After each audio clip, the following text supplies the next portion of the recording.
Greetings book nerds, it's Ashley and I'm here to start part 2 of my 2026 book bracket. So I've read 4 books, yay! So I'm officially a fourth of the way there.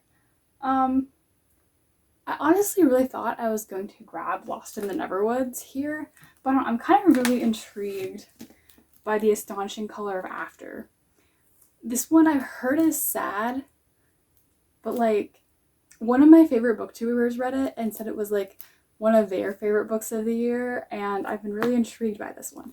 It is a little longer too, and I think I could use a longer book right now because I feel like the last 2 I kind of flew through and they're both kind of so hopefully a really sad kind of longer book will end up being like really, really good. But that's my hopes. I might update you on this one a couple times because there's a lot of pages here, but we'll have to see. You guys, The Astonishing Color of After was so beautiful. I mean, heartbreaking yet uplifting. This book was truly an amazing read. The only thing I really knew about this one going into it was that I've heard it's sad and that one of my favorite content creators really enjoyed it. And I must say, I really did too. This story follows young Lee, whose mother just committed suicide and now she's grappling with the ramifications. It's told in 3 parts. One follows present day Lee, who is trying to like grapple with everything that has happened and figure out why her mother committed suicide.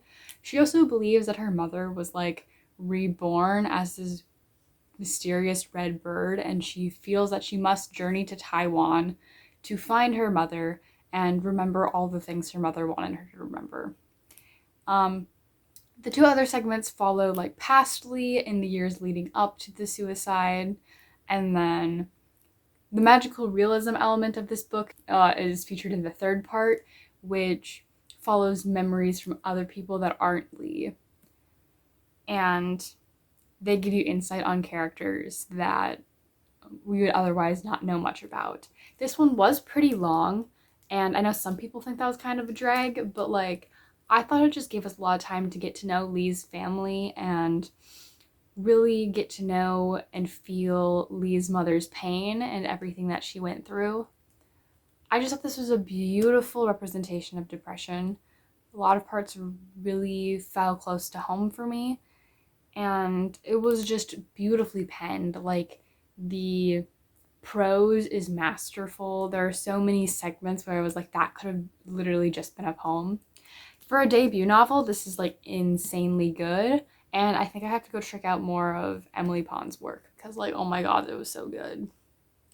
So yeah, 5 out of 5 for sure. Definitely recommend, especially if you're a fan of family sagas and heartbreaking reads that also have very uplifting messages. Also, for mental illness prep, one of the best I've read. This one is going to be hard to beat, but I did start its competitor already, which is 28 Days, a novel of resistance in the Warsaw Ghetto. And from a title like that, I know this book was also going to be emotional. I am actually almost done with it. I'm on page 323, so I got a good portion to go yet, but not a whole lot at the same time. I must say, this one has also been a really emotional read.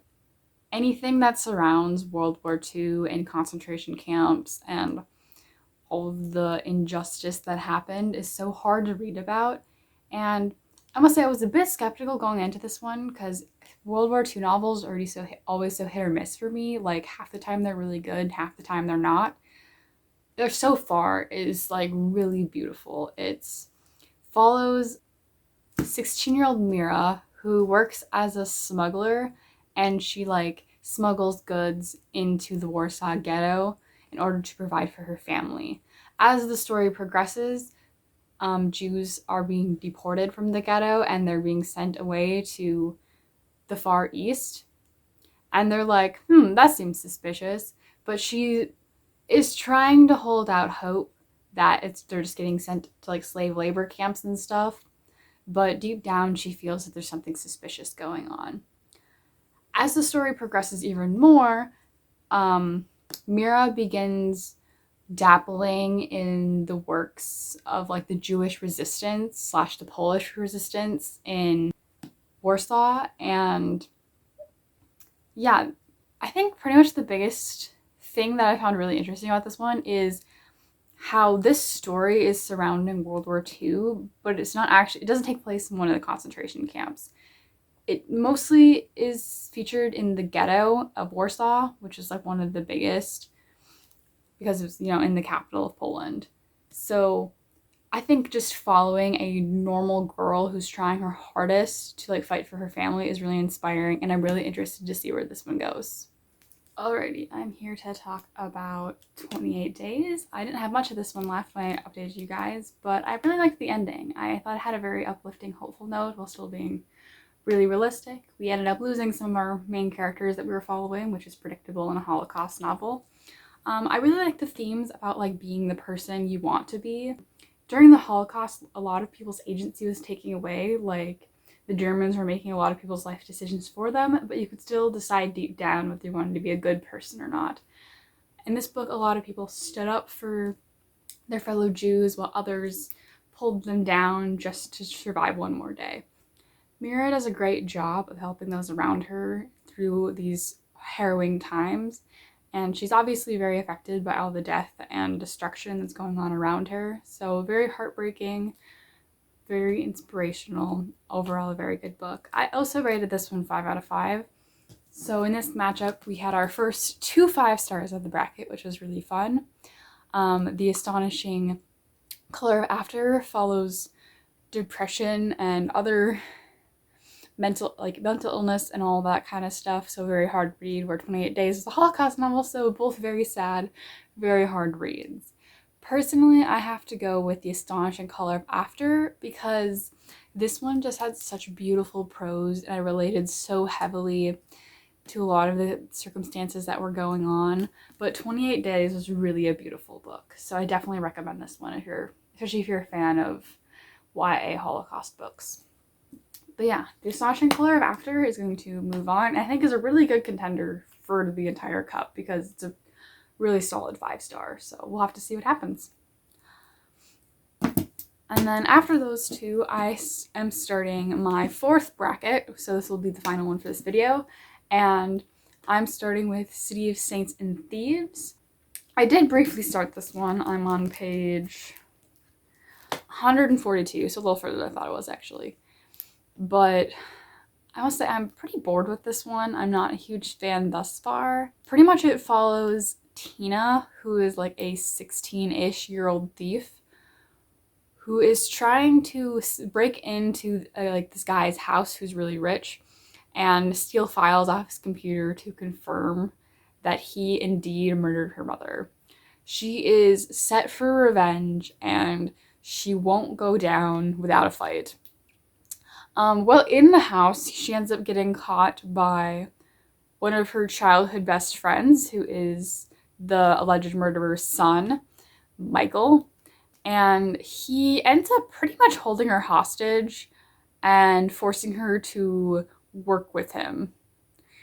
And to get what he wants, he's like, hey, I'll show you proof that my dad didn't kill your mom, and then we could work to figure out who the real perpetrator is. She's like, yeah, whatever. As long as you prove that the killer it's your dad, I'll be happy with it. I'm overall not a huge fan of revenge stories. I just find them really petty and kind of gross for the most part. So that hasn't really intrigued me at all. I'm not a huge fan of Tina as a character. She's very, like, selfish. I mean, she has a younger sister to protect, and she's still risking her life to, like, get revenge on this guy who may or may not have killed her father, which just seems really shallow to me. Yeah, I'll update you guys when I finish this one. I have a ways to go yet, but hopefully it improves in the next couple hundred pages, but I guess we'll see. Alright, so I ended up finishing City of Saints and Thieves yesterday at some point, and I'm gonna guess this is gonna be my least favorite of the bracket. It ended up being like a crime thriller with a big like revenge theme, and I'm just really not a big fan of books that really center around revenge and gangs and crime and all that stuff. I really did enjoy the fact that this one takes place in Kenya and the Democratic Republic of the Congo, I don't read too many books that take place in Africa, so it was really nice to learn more about like the everyday people's experiences there, and it broke my heart to learn all about how like the military of the country and like all these other gang groups and stuff within the countries are so cruel to civilians, and so many women get like taken advantage of and kidnapped and often killed, and it's really heartbreaking. But overall, yeah, definitely not my favorite book ever. City of Saints and Thieves is paired up with Lost in the Neverwoods by Aiden Thomas, and he's one of like my favorite authors, so this one is definitely gonna win because this one I gave 2 stars, so not super impressed. So even if this is like the worst Aiden Thomas book ever, it's still gonna beat that one. I've never not given his book 5 stars before, but this one definitely lacks a lot of his typical elements. If you couldn't tell by the cover and the title, this one is like a Peter Pan modern AU retelling kind of vibe, which I think is really interesting. I started it last night and I made it to page 92, so not super far, but a decent chunk of the way in, and it's pretty typical, like there's mysterious woods and some dark magic is happening within it kind of a story. But it is really cool that it does follow like the Darling family, so like Wendy, John, Michael, the parents, and like it alludes to that they used to have a dog named Nana, because like the events of the typical Peter Pan story happened a while ago, but like Wendy can no longer remember them. Also, John and Michael like never returned from said events, so they're like missing children, which is kind of intriguing. But yeah, I've been meaning to read this one for a long time, and it's the last Aiden Thomas book I haven't read yet, so this will be a good one to check off the list. I'm definitely enjoying it thus far, and I'll let you guys know my final thoughts on it. Alright, I just finished Lost in the Neverwoods by Aiden Thomas, and I was actually really surprised by how much I like this one, which is kind of stupid because Aiden Thomas is like one of my favorite authors ever. But I was like going into this one with low expectations because this book is quite different than their other work. This one is a modern Peter Pan retelling, and it actually follows like the original Darling family, just reimagined as if they were alive today rather than like in the early 1900s, which I thought was kind of fun. Some of my favorite things about this one were the banter between Wendy and Peter. In this book, they're like 18 and 19, so I found their like romantic relationship to be a lot less cringy than like the original story where like they're like 11 years old or 12 or whatever they were. This one is essentially like an urban fantasy mystery in which Peter and Wendy are trying to figure out where these lost children that are going missing are going, and it has something to do with this dark shadow that lurks in the forest. I don't want to give too much about this one away because there is some really good like surprise elements in it, and honestly I was really shocked by some of the events that went down at the end. I've always thought Aiden Thomas is like work to be a little predictable, but this one was actually like really solid, and I really enjoyed the shock factor I got. Beyond that, I thought the elements were that they talked about like grief and PTSD and feeling guilty for what happened even if it's not your fault when it comes to Wendy's disappearance and her brother's kidnapping was like really insightful and well done. Yeah, overall just a very unique and interesting Peter Pan retelling, which I enjoyed immensely. I ended up giving this one 5 out of 5 stars, which actually kind of surprised me. I figured it would be more of like a high 4, but since the ending did surprise me so much, I decided to bump it up to a 5.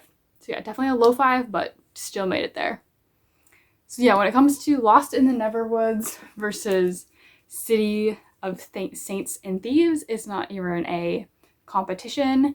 This book got a 2, this one got a 5, this one was written by my favorite author, this one is not even my cup of tea. So yeah, definitely Lost in the Neverwoods is moving on. And with that, I'm officially halfway through reading the book bracket, which is really exciting. I always love doing this, but this is kind of the point where I'm kind of like, oh my goodness, I wish I could like read whatever I want right now.